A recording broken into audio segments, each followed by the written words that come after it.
Okay. Wonderful. There we go. Well, good evening, everybody.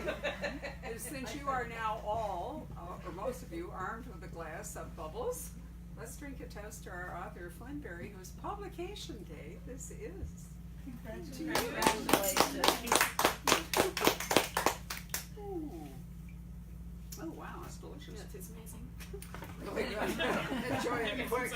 I know more for Sip every month. Do you know, when I was pregnant, it was before all these medical studies, because I am so old, and I never did smoke, but I did have an occasional drink. Both my children are flourishing in their 50s, so it really isn't necessarily disastrous, but I know I'll there's take the bottle. You're good, right. Well, we're going out to dinner later, and I get to drink all the wine, I can see that, that'll be great. In any case, it's very exciting to have Flynn here. Now, I have mentioned to you that her first book, Under the Harrow, won last year's Edgar Allan Poe Award, which is the Oscar of the mystery world, for Best First Novel, Self-Felicitations. Congratulations. You're welcome, and you're going to need that, yes.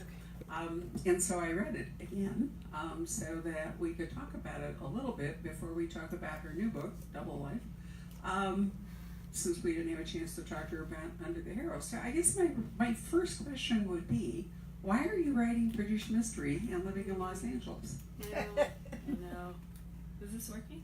No. I'm not sure. Here, take mine, because you're up. So I should be living in the UK. Well, Clearly. I thought you were, so I made an embarrassing mistake and advertised that you were joining us from the UK until I picked up your biography, and I thought, oops, I made a fake assumption. Yeah. No, I thought about doing Fake a fake news, British fake accent news. for all the events, but Right. figured it wouldn't be sustainable. Well, they're both, now that I've read both, really terrific British suspense, and not in the girl on the train vein, thank God, but actual investigations. I am so done with the girl on the train, sort of, yes. I'm sorry, I just really am. It's because I think they're like, audience. I'm sorry, It's but controversial. no, I've reached the point now where I read like 10 pages to see the setup, and then I look up the end to see if there's a twist that's worth getting excited about. And I did 3 this afternoon in 40 minutes. So when I write to you in the newsletter, and I actually have looked. It's just that I didn't read all the middle. Anyhow, refreshingly, Flynn is writing like real British crime. And you started out in Under the Harrow with a really unnerving kind of event, and then we went on from there. So what drew you to the story? So I think first, the British setting is because all of my favorite authors have been from the UK since I was a kid, so it feels like a kind of fictional landscape more than a real one almost. When I travel over there, I can't believe that people actually live there. I go to work, Like don't us. love it. Really? Every minute of it. Crossing the deadly desert, and you arrive. And, Yeah. Okay. Yeah, and I think also I was living in Austin at the time, and I really hated where I was living for a variety of reasons, and it was just this lovely escape to have somewhere completely different that was kind of rainy and cool and misty and the opposite of what I was experiencing. And I think also the best part about writing is you get to just choose wherever you want to live in your head. Well, I think that's absolutely true, but you write authentically with British characters in a British setting is a step up from people who send like an American, into that culture, and then they write from the point of view of a visitor. So yours is a slightly more enduring concept. Yeah, I was really nervous to get fact-checked in the UK, and that was a little daunting. They do something where they don't say come visit, they say come and visit, I learned. They don't say come in, they say come through. Yeah, that one too. And all the class sort of variations in speech are so specific and so tiny, and that took a lot of research. But it's also just fun. I mean, I love language, and so it's just like intensely pleasurable to sit down and think of the different words in their lexicon. So where did you decide to set at least the opening parts of Under the Harrow? Where did I? Where in England? So that's in a fictional village outside of Oxford. Right. It's actually kind of closely based on the town where I grew up in upstate New York, but transposed over there. All right. I'm trying to get you to tell us what the book is about. Let me Oh. let me be more more direct. Yeah. Put us into the setting of Under the Harrow. Maybe you could start by telling us why you called it Under the Harrow, which is an interesting title. It's so funny because that book came out 2 years ago, and already it feels like it was. You're having trouble Lifetime. remembering. So the title comes from a C.S. Lewis book, A Grief Observed, which he wrote after his wife died. And at one point in the book, he says that we are all under the harrow and we can't escape. He says it a little bit more eloquently than that. And I just love the phrase, and learned that it means we're all in danger. Under the harrow is a kind of colloquialism that means at risk or in hazard. So your heroine arrives from London to visit her sister, and she ends up walking to her sister's home and opens the door, and we know there won't be good news inside, right? Yeah, that's an interesting thing about having a book jacket. You don't really get to surprise people too much because you know that there's going to be some sort of crime. If it's called a mystery, If it's we called a already mystery, know yeah. that, so Somebody's gonna I do don't it. think the jacket is as big a giveaway as the genre, That's but true. nonetheless. So there she is, and then we're inside her head while she goes through shock, grief, and then a long, complicated investigation, part of which she goes back into her own life and her sister's life and learns things that maybe she didn't want to know. Yeah, I think one great thing about police inquiry, which is why I love detective shows, is that it's sort of a Trojan horse for exploring someone's life, and you get to learn everything about them because everything could be evidence. So even the smallest things about where they go or their habits or who they've met or who they sleep with becomes part of this greater inquiry, which is a really exciting way to explore a character in writing. And I think I started writing it the very first scene because I was terrified because there had been a home invasion murder in my neighborhood. And I kept thinking about the person who had found her and thinking about how, as a woman, you kind of live constantly with the what if of leaving a window open or a door unlocked at home. So one of the big questions when they find the sister and start engaging in it is, was it stranger danger or was it anything closer, which we won't spoil it for you. And the only thing I will say is that I was apprehensive, having so seriously had to overdose here on Trust No One, that we would find our narrator wasn't trustworthy. So the only spoiler I'm going to give you is she is. Because I was prepared to throw the book right out the window. It turned out, you have no idea how many of these I have to read a month. I mean, on average, I look through 300 books a month, and almost 100 of them now, let's say 80, are the same genre. And when you do that, you just you're desperate for something that isn't. So it was wonderful to reread Under the Harrow, because for me too, it was an older book. And now we come to your new book, which is one of the great stories of our time. How many of you have boned up on Lord Lucan?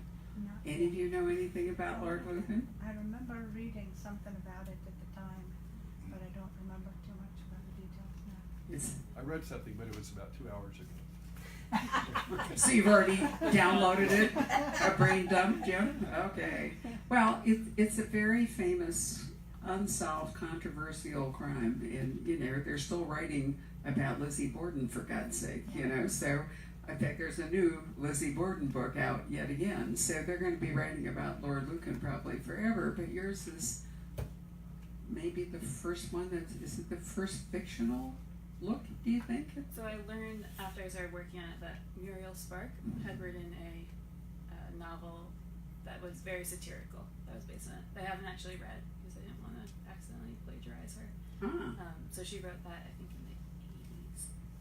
But a very specific genre and a sort of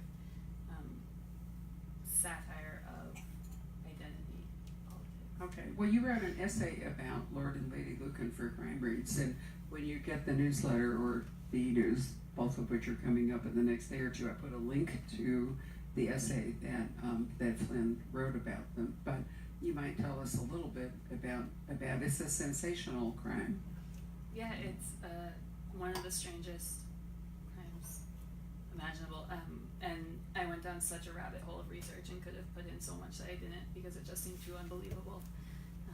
So it happened in 1974, and the facts that we know are that it sort of starts with a woman running down a road in a well-to-do neighborhood in London on a quiet night, and she stumbles into a pub and she's covered in blood, and she says that her husband murdered the nanny and tried to kill her.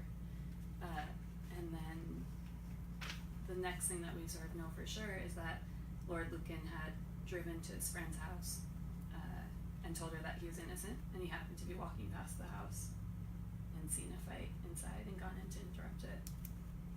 And he sent back some letters saying he was innocent as well, and then completely vanished. So it's been this ongoing mystery of just two kind of conflicting viewpoints, and the evidence could go either way a bit. There's kind of exculpatory evidence on his side and kind of condemning evidence against him as well. And it's just become this kind of folk legend in England, and something that's become almost like a cottage industry of people traveling abroad to chase down sightings of him. He'd be in his 80s now, 80-something, but basically they were in the middle of a really bitter divorce and custody dispute. He had moved out of the family home, and his friends and relations had never really taken to her. He'd married down, as the British would say. So in the middle of all this crime occurs, and a popular theory is that he broke into the house intending to murder his wife and got the nanny by mistake. They look kind of similar. And the wife, who was actually injured, got away. And he then made some statement which I find truly amazing, and said, the most astonishing coincidences that just happened, you know? I mean, so can we really believe that, you know, that he was just like passing by, or, you know, and then this terrible crime occurred. So anyway, indisputably, the nanny is dead and murdered, right? And Lady Lucan is injured and calls for help, and he disappears and has never been seen again. So, what happened? Yeah, and then the other fascinating piece of it that I couldn't get out of my head is that his friends kind of allegedly, my UK publishers are very concerned about libel. Libel law, yeah. That they allegedly banded together and got him out of the country and set him up abroad somewhere. They're all very wealthy, they're powerful, they had access to boats and planes, private planes. And they also, that's never been proven definitively, but they did hamper the police investigation at every stage. He's the first peer that has been accused of murder since, what, 17-something or other? I mean, you know, it just hardly ever happens. And in English law, for a long time, I really don't know how it goes now, but a peer could only be tried by a jury of his peers, you know, the statement that we use, but it was literally true that he had to be tried, you know, and it was the House of Lords, right? And any of you who are soaked in British fiction know that they tend to band together, you know, and polish over things in order not to let scandal or other things. Famous line about, what's it? I'm trying to remember, to do with sex. Anyway, you know, do everything you want, but don't frighten the horses. There's always been this whole, you know, thing to keep a facade, and so it's certainly plausible that his peers that he was close to might have indeed conspired to get him safely away, but then where would he be? So another theory is that he committed suicide because he vanished by the sea, right? Mm-hmm. Yeah. So, you know, maybe he's dead, but they never found him. Maybe he's living in, you know, who knows where. Hard to say. So that was the basis for this fabulous book that you've written. We haven't given away the plot, because that's the real thing. That's just the right. That's just the starting So point. what drew you to decide to write a novel based upon this interesting case? So I was had known about the case for years and sort of followed the updates and hoped that he would be found one day.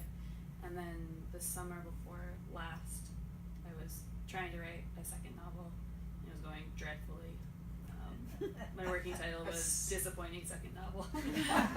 You'll be comforted to know that second novels generally go that way. They do, It's, they do, it's, don't they? no, they do. Yeah. They do, it's very hard. Yeah, third book's gonna be great. Everybody thinks The worst is behind you. The worst The is best, you have to hope it's not the best of the worst are behind you, Yeah. but the worst, right? Yeah. All right, so you're sputtering along. Yeah, so misery, just endless misery and frustration.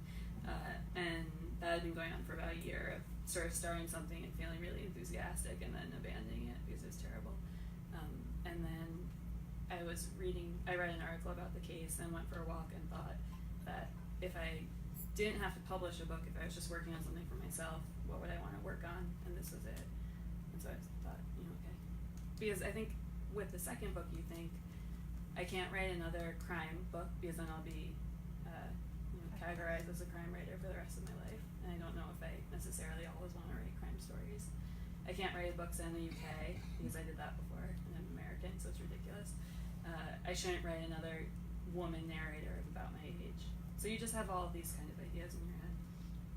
But then this story, I just felt like it had so many of the things that I spend a lot of time thinking about anyway. So it has a strong component of how you live with survivor's guilt and how you sort of carry on after you've been on the sidelines of something terrible happening, which I, for personal reasons, have thought about kind of incessantly. And then it has the component of how women are categorized when they're near a crime and how they become more tarnished than the men involved.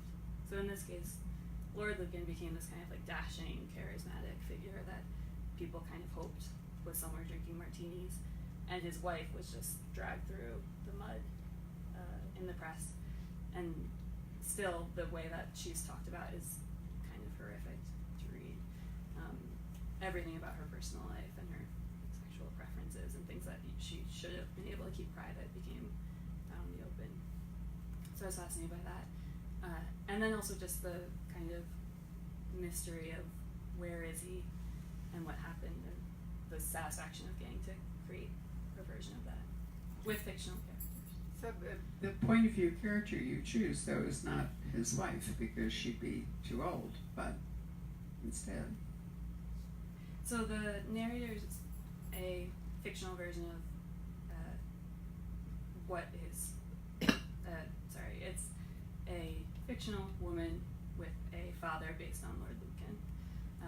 I think I thought about writing it from the wife's perspective, but then you sort of know one side of the story. Whereas I think the interesting dynamic for the child is that her parents are saying two completely contrasting things. And who do you believe? And sort of that you would hope that there's a chance that everyone could get out okay unscathed, and that there would be a way out of it, which I think is my parents are divorced, and I think there's something where as a child you kind of want Sorry. Can I get you some water? Yeah. Here, we have a glass. or champagne. Rather have champagne? No, have water. Thank you. You betcha. But I think that just that kind of way that kids try to figure out what went wrong, so people started off so happy and then how did it get to a point that's so dark, was an interesting thing to write about. It's a very interesting thing to write about, and I thought that the dynamic, not just between the daughter who was perforce then brought up by her mother, since her father is vanished, how her daughter related to them, but how her daughter related to the friends of the parents, who it's not clear whether they were abettors or just, and I thought her relationship with her father's friends was actually as interesting as her relationship with her parents. Yeah, I think that my reaction if I had been in that position would be mostly one of fury towards the friends, because the idea that someone knows the central mystery in your life and is keeping it from you would If just they are maddening. keeping it if from they you. are, Yeah. and that they have very kind of privileged, lovely lives, and the idea of having lost so much and being a witness to that. Well, it's true that her mother was left in very, difficult circumstances due to all this. So things that children would have taken for granted, as part of their the social position and all were jerked away, and you're right, the mother really paid the price. I mean, he was gone, but she had a very difficult road to hoe there. Everybody wanted to think the worst of her and blame her and all. You think that was in part a survivor guilt thing? Or do you think it was just the British class system kicking in? Well, I think the idea that someone could have died because they resembled you is pretty haunting. That someone could have died in your place. You mean, oh, the nanny, because she did look somewhat like Lady Lucan, right? Yeah, and the nanny apparently was a really. Tell us about the nanny. I mean, Yes. your nanny and the real nanny. So I didn't base the character of the nanny in my book on the true woman because it seemed kind of macabre or ghoulish to kind of go too far into her actual life, because she did die and her parents lost her, her son lost her. But she, from all reports, was just kind of a lovely, kind, warm person. And her kind of story got sidelined because the dynamic between the husband and wife was so powerful in the press. So she's, like, most people don't know her name, but they know the name of Lord Lucan in the UK. Well, sometimes, you know, sometimes there's a whole sexual thing going on with the nanny, you know, and whatever, but that didn't appear to be the case. I mean, she really was just caught up in this because she was the nanny. Yeah, in theory, or there are other theories that she was actually the intended victim, or she was the victim of a burglar or someone random. So that's the thing that you can kind of spin out endlessly in the researching the true case, that there are so many different iterations of what could have happened and what could have gone wrong. Why would she have been an intended victim? Was there something in her life that would have brought somebody in to kill her? Not that they found, but women get killed all the time by partners who don't show necessarily a sign of violence beforehand. So she could have had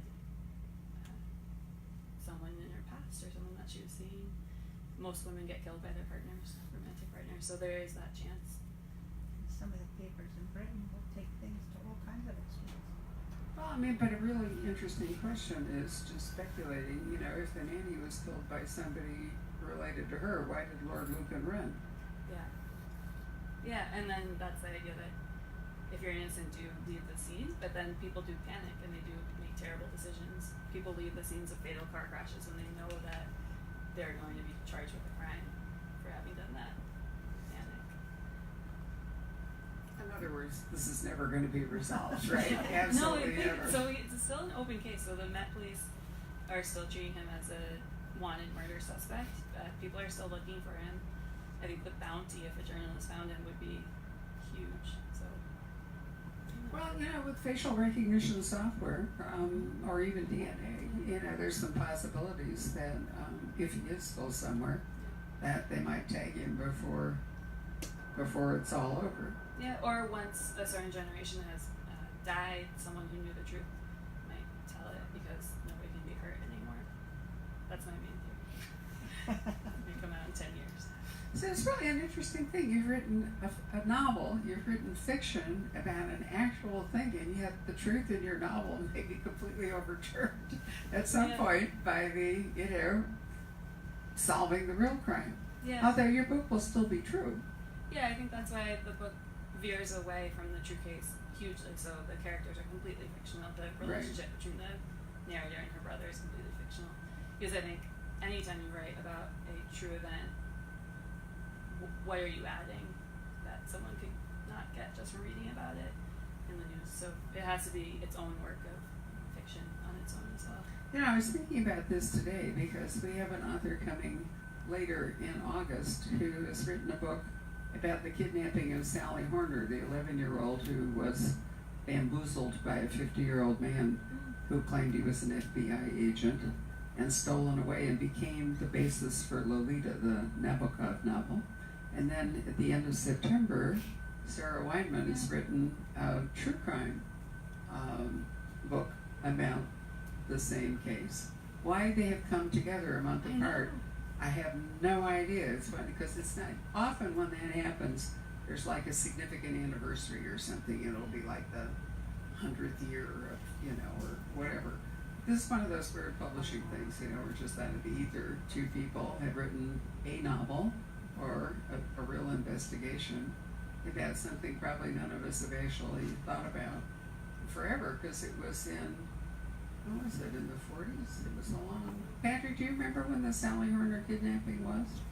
I want to say it was like 59 or Maybe something like that. I can't remember when Lolita was written. I would have researched Nabokov again. I could do that. Anyway, so I was thinking about Flynn's book as I was reading these two books in the last couple of days, and thinking, you know, how interesting it is that fiction sometimes can get closer to the truth, or make something more real for readers than, I mean, I've read Sarah's book, so it may turn out to be better. I really don't know, but I had read the Greenwood book.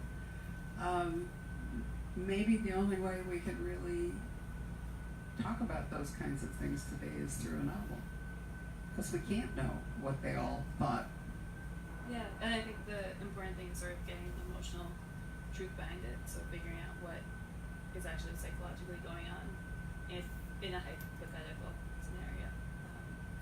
There are two true crime books about the case that I love, and one of them actually ends with the woman giving herself license to imagine it as though it were a novel.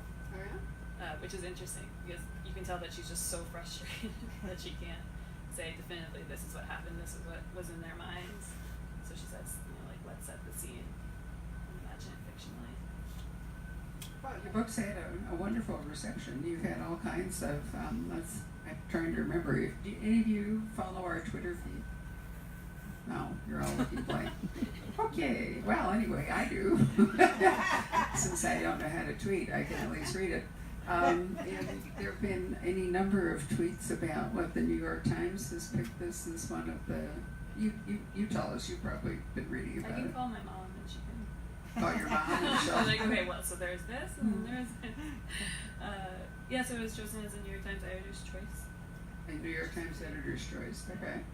There's an Oprah with Laura Lippman chose a few books, which was great because she was a fabulous case. It was exciting.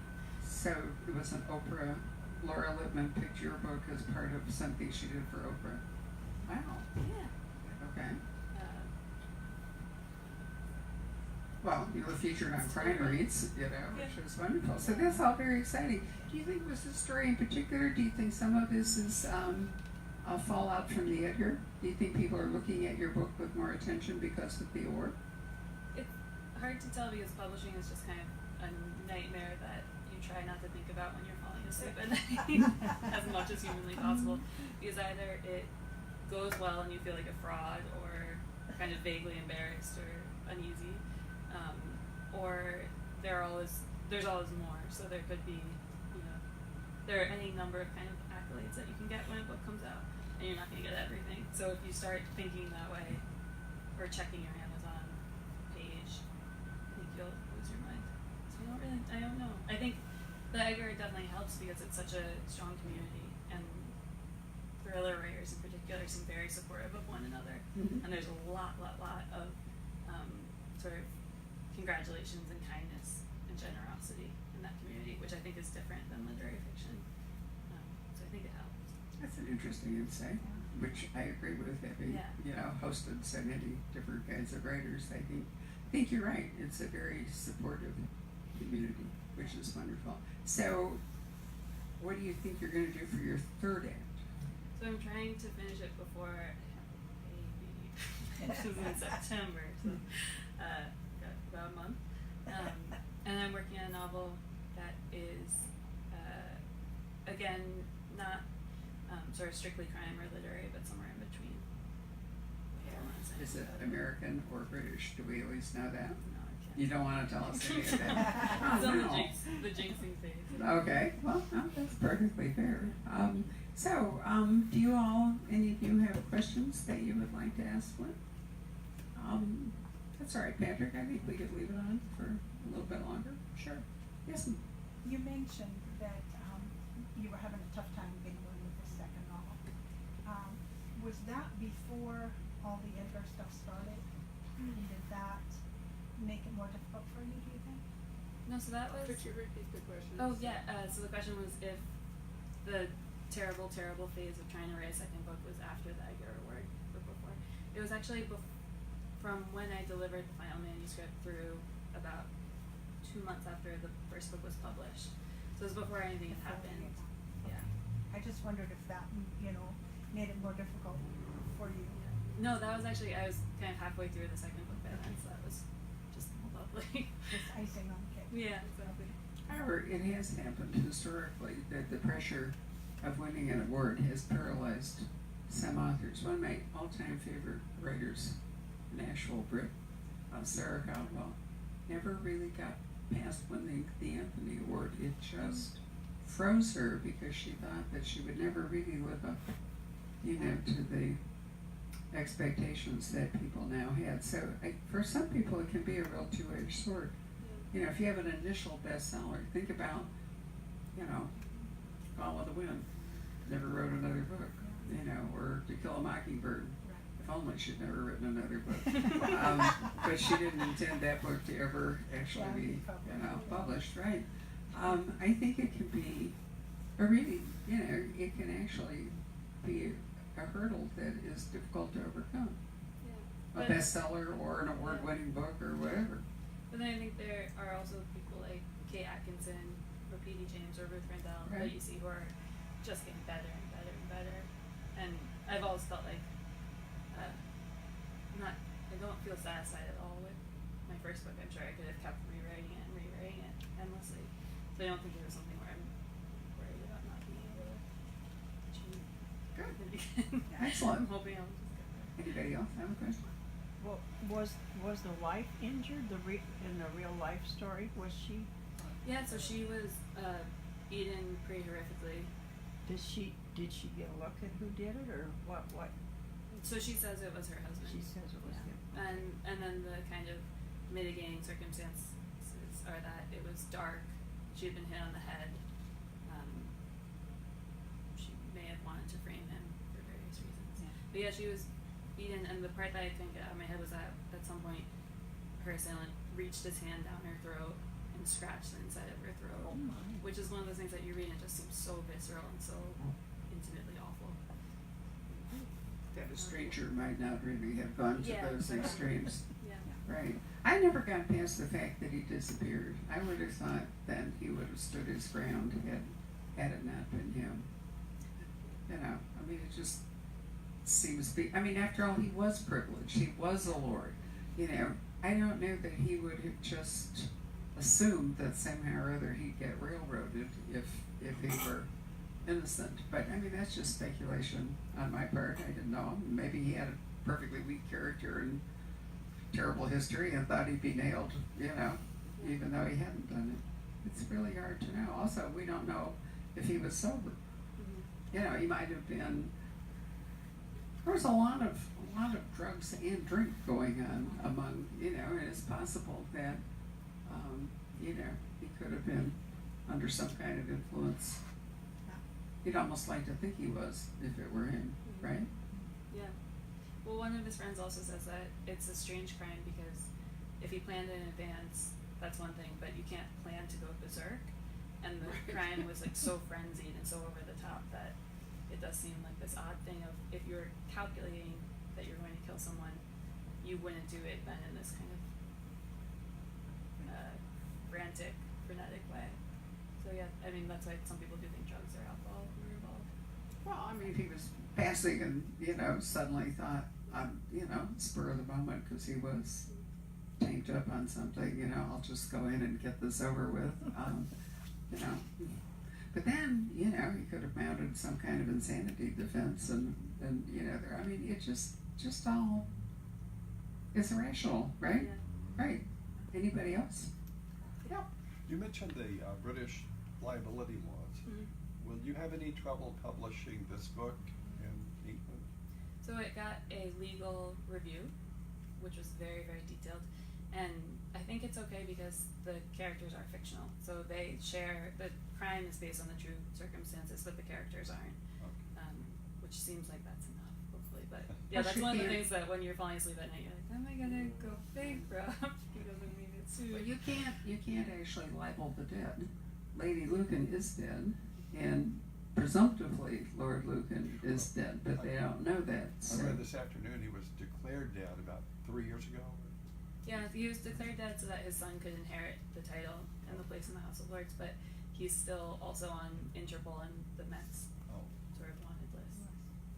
They were more concerned about the Friends, because the Friends have sued journalists who talked about what they may have done. Yeah, it wasn't really the Lucans, but rather the other people. But you made them up, and they're none of them actually named, so probably it's okay. How old would he be if he was alive? 80 He's something. 83. Isn't that old? He could very well be No, old. I mean he could easily still be He's living. probably so- out in Sun City. Yeah. Driving Well, a he golf Find cart. him. He could have entered the country before, it became so difficult and been living there all this time. It's true. Actually, if anything, if he were alive, I think if anything were to get him, it would probably be either DNA or facial recognition software, because that's getting more and more, if anybody became suspicious, they could probably collect some sort of, because his children are still living, right? Mhm. So they could do some kind of DNA testing and all, and it would be really interesting if, in fact, the crime were solved in some. So want to be. It's like the Golden State Killer being found by DNA Ancestry.com or website. whatever it was. Yeah, which is just mind-boggling. And that also nobody thought was going to be solved within decades. Yeah, no, I mean, it's still possible that, that we will know what happened, but then as I say, Lizzie Borden books are still being written and whatever, Yeah. so, in a way, it would be, at least for fiction, it would be more exciting if they never do come to an actual conclusion about Yeah. it. Well, They're journalists. they're still finding Nazi war criminals Mhm. from, In their 90s, most of them still now. tracking them down, so Yeah. it's possible. Yeah, no, there's a lot of crimes that are still reverberating. I was just in New York and went to see, there's an exhibit at the New Gallery, which is Clint and Sheila, and I was reminded, if you didn't see it, Woman in Gold is a really terrific movie based upon the heirs of the woman whose husband commissioned The Woman in Gold, the famous Klimt painting, and brought suit against Austria to recover it. It was hanging in the Belvedere Gallery in Vienna, and eventually she won the lawsuit. There were 5 paintings, and I'd been meaning to look up. Ronald Lauder bought The Woman in Gold for the gallery in New York, but I don't know where the other 4 paintings are. I don't know if she agreed to leave them in Vienna once she won the lawsuit, because it was really more about winning the lawsuit than, but that's all happened in the last few years, and yet that crime took place in 1939 or whenever Anschluss happened. Wasn't it 39? I think it was 39. So, Yeah, I thought a lot about Nazi war criminals and war criminals in general while working on it, and how you just want them to be found so badly, and how interesting it is to think about what someone does after they disappear. right. So there was this Serbian war leader during the Yugoslav war Right. who came out, had been working as a new age sex therapist and acupuncturist. Just like, As one would. yes, he's like a fertility counselor. It's just mind-boggling. I'm serious. Well, if more of these tools had been available to, people in Nuremberg and all, I'm sure that some things would have been different, but there are unanswered questions still, one of my favorite books by Francine, we're really going off topic here, but it's kind of fun. Francine Matthews, who writes Stephanie Barron, has written some wonderful historical novels, and one of hers is a murder mystery that takes place around Queen Victoria, but the thesis is that no one had hemophilia in Victoria's ancestry. And her mother, she's a posthumous baby. Her mother married one of the heirs to the throne, and he died. And he had a relationship with all kinds of children, illegitimate children and so forth. And then when George the Fourth daughter died and there was no heir, there was like a baby brush, you know, to marry legitimately in the whole bit. Anyway, Victoria's mother was a widow and married the prince, and Victoria was born posthumously. But there's always been thought that the mother had a lover. And interestingly, in the lover's family, there may well have been hemophilia, and they know where he's buried, but nobody wants to get into it. But they could actually, at this point, they could exhume him and do a DNA test, which is how they found out what happened to the Tsar's children. You know, Prince Philip, I think it was, gave DNA in order to prove that the skeletons they finally found were in fact the Tsar, and all of the children in Anastasia didn't get away, which was an ongoing myth forever, you know, was that there were people who claimed to be. So, you know, if these tools had been available a long time ago, we wouldn't have nearly so many interesting mysteries, you know, to resolve. But in a way, it's sort of fun to speculate, isn't it? Maybe it's better not to have answers for some, better for writers anyway, not to have answers for some of these. Anybody else have a question? You're all look as though you might have one. Sure.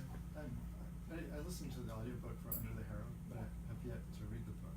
So I was just curious what your experience was with the making of the audiobook and what you thought of it after it was done. So I haven't actually listened to it because I think it would be like hearing your voice on a answering machine. No, I didn't record it as an actress. So I haven't listened to it, but the interesting thing with the audiobook for this one is how much work they do to make sure all the pronunciation is correct, and every single name and sort of street they could have looked up, they asked about. Yeah, I'm not sure. Was it recorded in the UK? It was recorded by Penguin with a British actress here. Okay. I mean, it would be hard to get an American to really do it super well. So, right, you present challenges to your publisher. Yeah. Right. You apparently are more interested in writing standalone books than any kind of a series. Do you see that the direction that you're going? I do, yeah. I think it would be really hard to sustain something for 3, 4, 5, 6 years. And every book is so different and feels like such a vivid and immersive experience that you kind of want it to have an endpoint in sight, I think. So with Under the Harrow, it was a lot about fear, and I got completely terrified while I was writing it, and like installed extra locks on our apartment, and kind of lost my mind a little bit in that way. And then this one's a lot about kind of anger and revenge, and I felt really angry a lot of the time while I was working on it. So I think it's kind of nice to then know that you're going to move along to something different. Well, for readers, it's interesting because, you know, if it's not a series, everyone in the book is in jeopardy. Yeah, Nobody that's has true. to survive the book. Right. You know Jack Reacher is eventually, you know, or James Bond is going to win his way through. But when you're writing standalone suspense novels or just novels, everyone in the book can die or everyone can be saved. And so I think it's more exciting for readers when you don't have a safety net. But do you all like reading different books? Are any of you more series driven? You can confess. Definitely more serious. You like more series. Why do you like more series? It feels like coming home. You know, you're going to go through all of these experiences, and it's going to make you think about different things. But our characters are going to be there. Everything's going to be okay. I like them because you get to know the characters so well. Yeah. So It's sort I of a have family thing. a question. So are you a writer who is drawn to a story, or did the story grab you and make you want to write? That's a great question. I think both times the story kind of came first. So I've always known that I wanted to be a writer and will kind of like plod along and do the completely uninspired work, and then wait, and then hopefully something will come along that kind of grabs me. And usually then, so I don't outline it, I like to kind of go along with the character, so discover things as the character discovers things and not get ahead, which is kind of daunting because then you're halfway through and you have no idea how it's going to wrap up. Yeah. But that feels more exciting also. So what was your prep? If you wanted to be a writer and Under the Hero was your first novel, what steps did you take to prepare yourself to write it? So I wrote a book before that will never ever see anything. Will I have died? We've heard those claims Yes. before. No, really. Think about Harper Lee. Burn it now. Oh, I know. No, it's not racist. So No. I just meant if you really don't want anyone to see it. Yeah. I have heard. I don't have any authors say it's in my bottom drawer, and I always give them legal advice. Right? Either have an executive, a literary executive who will make sure that doesn't happen, or destroy it. Yeah. But it's hard to kill your children, isn't it? No, I would murder that one. I think it was also that was something where I started when I was in college and in a bunch of creative writing workshops, and it's so clearly what I thought a literary book should be. So it's about a painter losing his eyesight, and it's a male narrator because male narrators are more serious. Male issues are more kind of important. It's kind of shoved down your throat as a reader in college, subconsciously. I think it took me getting to a certain point to realize that I could write about the things that I was actually super interested in, and not kind of be pandering. But yeah, I think it's just you have to sort of get through like millions of words before you figure out what you're actually interested in. Or I did. And then you hear about people who are like, oh, I worked as a doctor for 20 years and I sat down and wrote a novel. You hate those people. On the ferry commuting to San Yeah, Francisco, exactly. I just dashed this off. Right, that's a It was story like I've heard. dictation. Yeah. No, lovely. It's great. Actually, we've heard a lot of those stories too. I was Yeah. driving along and it came to me. So the creative process is is unique to every individual. There doesn't appear to be any right path. Isn't that right, Patrick? You've listened to all of this as much as I have. Oh, yeah. I think I've always found it interesting that people want to know how people write, but the truth is that information isn't going to help them if they want to write themselves. It is really not going to benefit you to know, how she does it, because that isn't how you're going to do it. Well, I was looking at your biography earlier, and going to Brown University and then your Yale fellowship, and listening to you talk right now, I'm wondering how much did those experiences help you as you were going through the difficult process of putting that first book together? I think it helped a lot in seeing other writers and how hard they work. So at Yale, people just worked incredibly hard. So I think it was actually good in kind of dispelling the myth of it being easy or coming easily. And in college, it was good to see how many drafts something goes through and how much kind of critiquing and work it takes to get something finished. So that felt like good preparation for kind of being patient and working hard. You're actually in residency, Anna? Mm-hmm. It's a beautiful place. Rob and I went to visit it, but we actually only visited the gardens. It's in Saratoga, New York, and it's not just for writers. There's some various kinds of creative things going on there, but it's a big old house on the eastern edge of Saratoga, and has these fabulous gardens with sculptures and all. So we wandered around in the gardens and thought it was just beautiful. And it's haunted. Is it? Yeah. By whom? So the children, I think, all died, and the Oh, wife wow, died. really? Yeah. In I think it was not smallpox, but it was something around the turn of the century. So, and it's one of those things where you go and you're like, oh yeah, there are ghost stories, but then people keep telling you them at breakfast, and you get more and more kind of spooked as you're there. Is there a ghost story in your future? No, I don't think so, because I haven't had an actual experience. I think I would have to kind of believe in it more than I do. Commit to a year and a half. Well, you never know. See how it will go. Yeah. Say Right. your next book in Scotland. There are lots of Yeah. books. She's not telling us that in this, but there we go. Well, this has been lovely. Thank you so much for joining us. Let me say goodbye to our Facebook audience. Thank you so much for spending time with us. And we were just having a conversation in the back room about doing a YouTube channel instead of just Facebook. So for those of you who aren't good with Facebook or don't want to be good with Facebook,